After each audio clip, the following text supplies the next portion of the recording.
ഓം സഖനാവവതൗ സഖനൗ പുനക്തു സഖ വീര്യം കരവാവഹൈ തേജസ്വിനാവധീതമസ്തു മാ വിദ്വിഷാവഹൈ. ഓം ശാന്തി ശാന്തി ശാന്തി. ആദരണീയരായ എല്ലാ ഹിന്ദുധർമ്മ വിശ്വാസികളെയും ഭാരതീയം കുടുംബത്തിലേക്ക് സ്വാഗതം ചെയ്യുന്നു.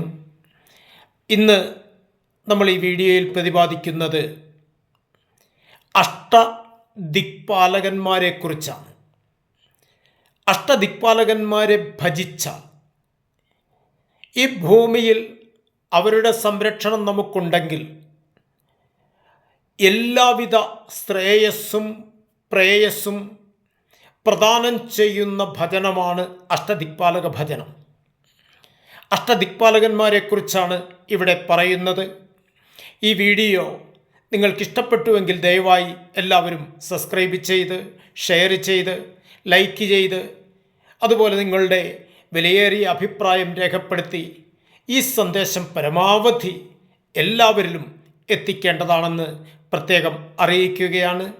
അഷ്ടദിക്പാലകന്മാരിൽ വടക്ക് കുബേരനും വടക്ക് കിഴക്ക് ഈശാനനും അതുപോലെ കിഴക്ക് ഇന്ദ്രനും തെക്ക് കിഴക്ക് അഗ്നിയും അതുപോലെ തെക്ക് യമനും തെക്ക് പടിഞ്ഞാറ് നിരുതിയും പടിഞ്ഞാറ് വരുണനും അതുപോലെ വടക്ക് പടിഞ്ഞാറ് വായുവുമാണ്.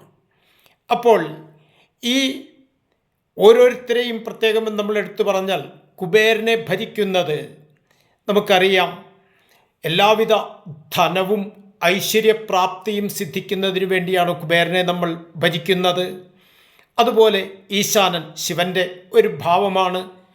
അതുപോലെ ഈശാനെ ഭജിക്കുന്നതിലൂടെ ആയുരാരോഗ്യ സൗഖ്യമാണ് നമുക്ക് ലഭിക്കുന്നത്. അതുപോലെ ഇന്ദ്രനെ ഭജിക്കുന്നതിലൂടെ നമുക്ക് അഭീഷ്ടസിദ്ധിയാണ്, അഥവാ നമ്മൾ ആഗ്രഹിക്കുന്ന കാര്യങ്ങളൊക്കെ സാധിക്കലാണ്. അതുപോലെ അഗ്നിയെ ഭജിക്കുന്നതിലൂടെ നമുക്കറിയാം ജ്ഞാനമാണ് വർദ്ധിക്കുന്നത്, അഥവാ നമുക്ക് അറിവാണ് ഉണ്ടാവുന്നത്. അതുപോലെ യമനെ ഭജിക്കുന്നതിലൂടെ നമുക്കറിയാം ഈ മരണഭയത്തിൽ നിന്ന് നമ്മെ രക്ഷിക്കുന്നതാണ്. അങ്ങനെ പിന്നെ നിരുതിയെ ഭജിക്കുന്നതിലൂടെ നമുക്ക് ഐഹികമായ എല്ലാവിധ മംഗളപ്രാപ്തിയും ലഭിക്കും. വരുണനെ ഭജിക്കുന്നതിലൂടെ നമുക്ക് ലഭിക്കുന്നതും ഇത് തന്നെയാണ്, എല്ലാവിധ ആയുരാരോഗ്യ സൗഖ്യവും ഉണ്ടാവും. വടക്ക് പടിഞ്ഞാറ് ഞാൻ പറഞ്ഞല്ലോ വായുവാണ് എന്ന്. ഈ വായുവിനെ ഭജിക്കുന്നതിലൂടെ നമുക്ക് ആരോഗ്യവും അതുപോലെ എല്ലാവിധ ഓജസ്സും എല്ലാം ലഭിക്കുന്നതാണ്. അതുകൊണ്ട് പരമാവധി എല്ലാവരും അഷ്ടദിക്പാലക ഭജനം അത്യന്താപേക്ഷിതമാണ്.